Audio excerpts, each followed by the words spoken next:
xudunta hoyga caleemasaarka suldaan sharmaake suldaan maxamed cabdi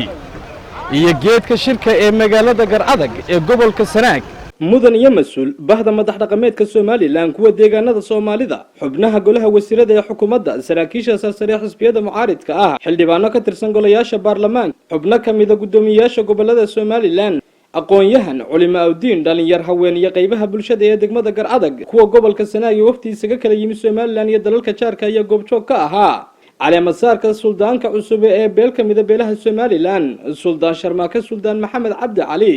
oo ka mid noqon doona madax dhaqameedka Soomaaliland kaas oo ay ka qabsoontay caleemasaarkiisu degmada Garcadag ee gobolka Sanaag munaasabadani oo hab maamuuseedkeeda uu lahaa suldaanka guud suldaan Cabdilaahi suldaan Cali Muuse ayaa ugu horeyn waxa ka hadlay gudoomiyaha gobolka Sanaag oo furay shirkani caleemasaarka suldaanka cusub suldaan sharmaarkana waxa inooga muuqda calaamado wanaagsan oo saaka ceeriga markaanu ka soo baxayna roob ah tanna waxaan ugu soo galay daruuriyo nimco aan shalayto mid lagu meerkeen arkaas ilaahay noo barakeeyo ilaahay isagana ciisiyo kaama hawsiyaadiyo ilaahay ki ina tolaya walaaliyo allah inooga dhigo waxaan ilaahay ku soo dhawaada waa madal bilan oo boqoran bahda salaadiinta boqorada isimada garaadada iyo ugaasyada oo ay ugu horeeyaan suldaan Cabdilaahi suldaan Cali suldaan Xasan suldaan Cabdilaahi iyo suldaan Cadde Gude ayaa madashani ka jeediyay hadallo isugu jira dardaaran iyo duco ku socota suldaanka cusub ee caleemasaaray suldaan sharmaake suldaan maxamed waxaan u malaynayaa geedkan wax badan baan joogay wali waxa la isugu yimaado magaciisa iyo karaamadiisu ismale Garcadag baa la yidhaahdaa wali shir lagu qabto la isugu yimaado ilaa isticmaalkii baa lagu qabanaya wali shir la isugu yimaado khaatimo lagu kala helin ma jiro waxaa halkan ka muuqda oon doonaya in sawir naga qaado ragga halkaa soo hor fadhiya ee boqor cismaan ka mid yahay ee suldaan saleema ka mid yahay ee suldaan cali ka mid yahay waa caafimaad waa saxasaxadii caafimaadka nabadda gobolka ilaahay waxaan leeyahay u ku guuleeyo insha allah bismillahi keen halkan waxay ka muuqda habar lamaan oo dheegga isku wada haysaa oo saaka niyagoo gacmaha haysta halkaa soo galay ducadii suldaan xasan ubaad ka maqnayde dee taana waan idinku shubay suldaan sharmaarke waxaan ugu ducaynayaa in ilaahay xilka u fududeeyo taan dhaqanka waan ugu horreysiinayo suldaanka maanta aynu caleema saarano oo mudnaanta koowaad leh suldaan sharmaarke guud ahaan inta ka joogtaa axsaabteedna qaranka mucaarad iyo mucaafadba iyo guud ahaan xukuumadda shacab weynaha dhammaan isu yimid dhammaantiin waxaan leeyahay qof waliba teatarka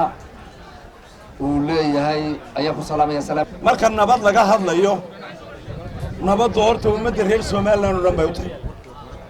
waxaad ogeydeen meelaha kale iyo dadka Soomaaliyeed aynu jaarka nahay waxa ka dhacayaad ogtiin iyo dhibta taalan waxaan leeyahay waa nimcaaynu dadka dheernay Soomaaliyeed oo Ilaahay Soomaaliland siiyay waa nimcadeena meel yar markay wax ka dhacaan maalintii dhaweyd markay sin cadro wax ka dhaceen dhammaanteen inteeni meel kastaynu joogno waynu naxnay waxa koowaad waa in waxaydaan xaq u lahayn aydan oran noo door oo lagu darkiyo suldaanka waxa labaad wax xaq leeyahay ku leeyahay madadiisa taa u dhamaystiranto waana idin mahadnaqaynaa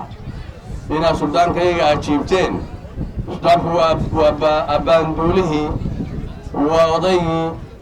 waa madaxii beelaha habar jeclo waa abaal aan nagu leedihiin dhammaantiin oo maanta aynu caleema saarayno waxaan leeyahay ku soo dhawey qolo dhaqanka ahlan wa sahlan waxaan san leeyahay maanta hawli kuu bilaabantay dadku aadbay kuugu hambalyeynayaan laakiin waxaa lagu dhiibay dagal libaax baa lagu dhowday maantood xubnaha golaha wasiirada ee Soomaaliland ee madasha ku sugnaa saraakiisha xisbiyada mucaaridka ee Cudiya Wadani iyo xildhibaanada golaha wakiilada oo madashani caleemasaarka ka hadlay ayaa duco iyo bogaadin suldaanka uga jeediyay madashani waxaan u hambalyeynaa suldaanka la caleemasaaray waxaynu soo ajiibnay dacwadii suldaan Cabdilaahi suldaan Cali uu inoogu yeeray salaam ka sida gudoomiyaha xisbiga u cidin jiray Faysal Cali Waraabo oo shalay ka dhoofay magaalada Hargeysa suldaanka soo isku waafaqsaneen وأيام دعينا الله بركة والود شيء لبعض نسقوا فحصنا وأنا بدأ نبما يلو كجرينا بدنا عن الأهل نسقوا فحصنا دولة داينة فلية وشغدينية شيء صدحات قرادك بحصول شيء بدونيه نقول الله قديه يلا نسقوا فحصنا أنا قلت أن كل دردار بيحوي وحلوين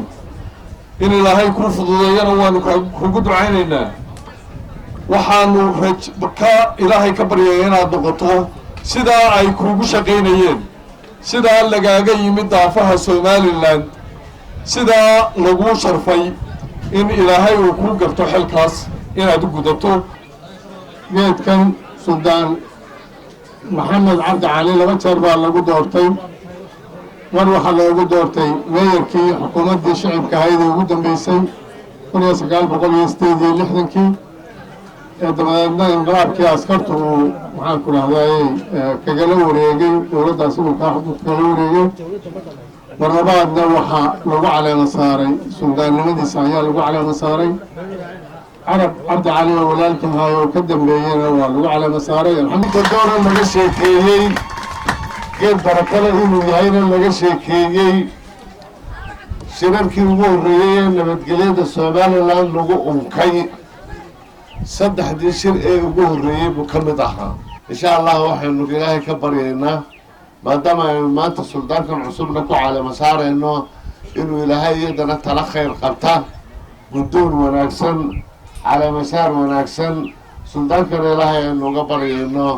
suldaan khayr qaba oo inaga anfaca talooyinka iyo arrimahaynu egmanay inuu isagana ilaahay ka dhigo ugu dambeyn boqor cismaan oo maxamuud buurmadow ayaa suldaanka cusub ku soo dhaweeyay madasha halkaasi oo loogu caana shubay suldaankani cusub suldaan sharmaake suldaan maxamed cabdi cali wararta nabadaan halka qaada dhignay ka shaqeynay aniga suldaan Saleemaan doqoni xanaan lahayn bay u xisaabaa leeyeen ma aanu rahay Ismaaciil Saalax oo uga marxaati furaya rag baa ka soo shaqeeyay waana loo keenay